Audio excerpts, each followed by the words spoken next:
Wala ray usa ka semana laing bomba na saba ni Busikad sa isulan Sultan Kudarat din duha ang patay og daghan ang nangasamdan. Atong sayron ang detalye pinaagi ni Argel Relator nga live manukad diha sa isulan Sultan Kudarat. Argel.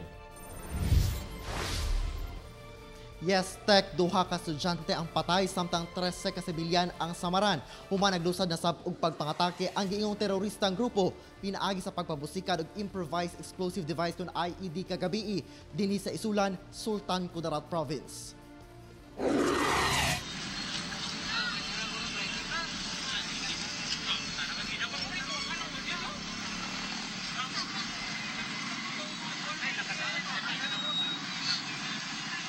Sa video nga kuha ni Vince Frances Aragon, makita nga nabulabog ang mga tao nga naa sa may National Highway sa Barangay Calawag 2, Isulan, Sultan Kudarat. Sunod-sunod sab nga nangabot ang rescue ug emergency medical vehicles. Gilayong gidala sa nagkadaiyang ospital ang mga nasamdan. Diin 8 ang gidala sa Sultan Kudarat Provincial Hospital, 4 sa Holy Nazarene Hospital ug 2 sa Specialist Hospital. Nabisi ang emergency rooms sa pag-atiman sa mga nasamdang biktima.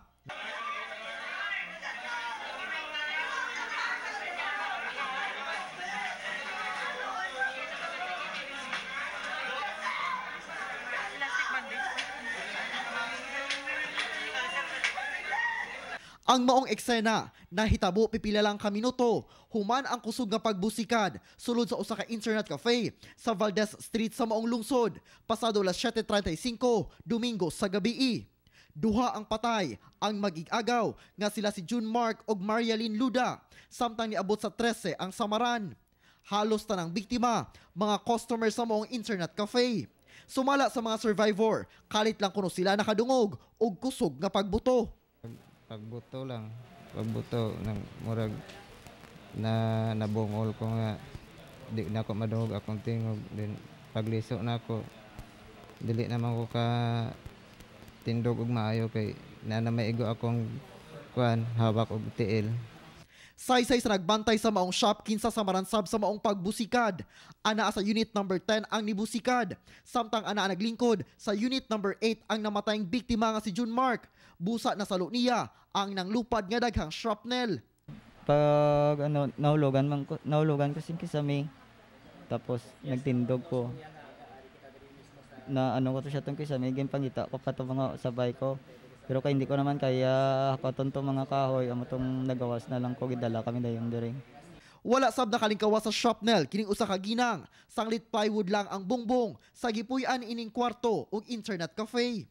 Gakaon ko to paglupok tapos gulpi lang pagtindog ko kay nabatian ko tong lupok. Pagtindog ko paghikap ko sa ulo ko may pilas galit. Nakuha sa lawas sa mga samad sa biktima ang managlahing gidakon sa lansang. Wala kuno'y nakabantay sa kung kinsa ang nagtanom og IED. Sanglit gawa sulod ang tao sa maong shop. To pag mga 7 nagahimos kami manyapon, maluto tani kami sud-ani gulpi lang siya naglupok kusugid siya as in.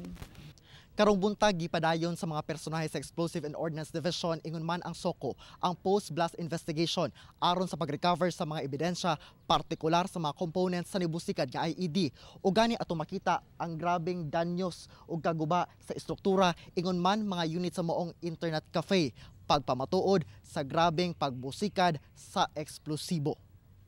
May mga na-recover na fragments of yung concrete nails na nakasali po doon sa IED. So the rest is inaalam pa yung exact na composition ng IED and nagibugkan na sa bangusa ka Special Investigation Task Group kun SITG aron matutukan gayod ang maong kaso. Samtang kung sumahon nato Tek, ana-ana sa 5 ka sibilyan ang nangamatay sa duha ka managlahing serye sa pagpamomba dinhi sa isulan Sultan Kudarat. Sanglit kagabi, duha ka kinabuhi ang nakalas. Uy, nagiging tapos ang pangarap niya sa nag-eskwela na nasa Sirbaga, panggulay lang ko para maka-eskwela siya. Harap pa gani dito gulay ko sa balay, ko pa nabaligya. Biyaan niya tamon, sir. Huwag niya sana natapos siya nga. Ambisyon niya makatapos siya. Nibuhos ang emosyon sa inahang si Marivic Luda, dihang nasuta nga patayng lawas na niyang maabdan ang iyang kinamagulangang anak na si June Mark Luda. Ulahing panag-uban nila, naghatod og pagkaon sa ilang kabanay sa prisuhan. Una pa manibiya ang biktima kagabi, aron mag-internet, kauban ang igagaw ni ini, alang sa ilang school project.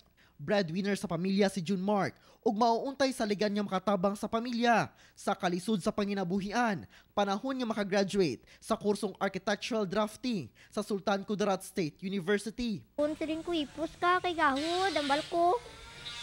Hindi kaya muna tana to, sir. Lakak na tana sa sir. Biyaan na takot. Gisayangan sila pag-ayo, sanglit nagapaningkamot si June Mark sa pag-eskwela, bisa naglisod ang panginabuhian sa iyang pamilya. Apan tungod sa pagpamomba, daw bula nga nahanaw ang damgo ni June Mark. Panawagan sa kabanay sa sospek sa pagpamomba. Badakop na ba? Sige, tao, kuluoy lang bata ko na, amom nang nasaligan ko ba? Sige, bomba. Tali na dapat na dyan, ipasikwila na siya tiya. Tabo. Kansilado ang klase in all levels din hisamay Isulan Sultan Kudarat karong adlaw subay sa nahitabo kagabi. Samtang sa ato ang nakuha nga report gikan sa PNP, girelieve na ni Chief PNP Police Director General Oscar Albayalde ang Sultan Kudarat Police Provincial Director nga si Senior Superintendent Noel Quinazo ug ang Isulan Chief of Police nga si Superintendent Daniel Celestino tungod sa duha ka pagpamomba nga nahitabo silang area of responsibility sunod lang sa 5 ka adlaw. Argel, sa initial nga investigation, no, doon na ba'y nabutyag ang mga otoridad o doon na ba'y susama identity sa nibusikan nga bomba or nitong Miyerkules sa gabi or doon na ba'y similarity no, sa maong pagbusikan o suspect nini?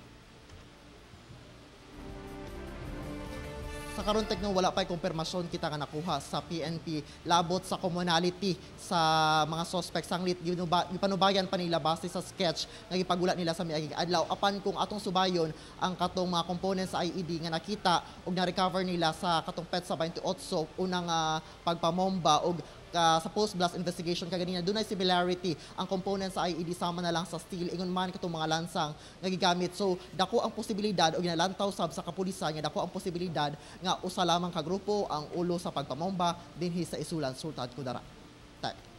Okay, Argel, katong suspect sa composite sketch, no, doon na ba lead ang atong mga otoridad nini?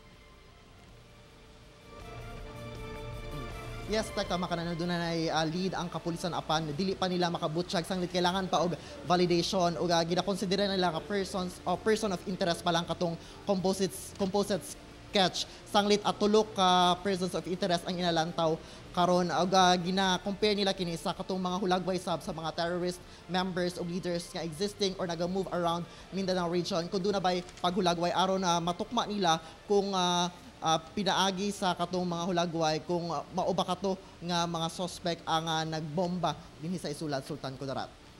Okay, daghang salamat Argel Relator, amping madiha.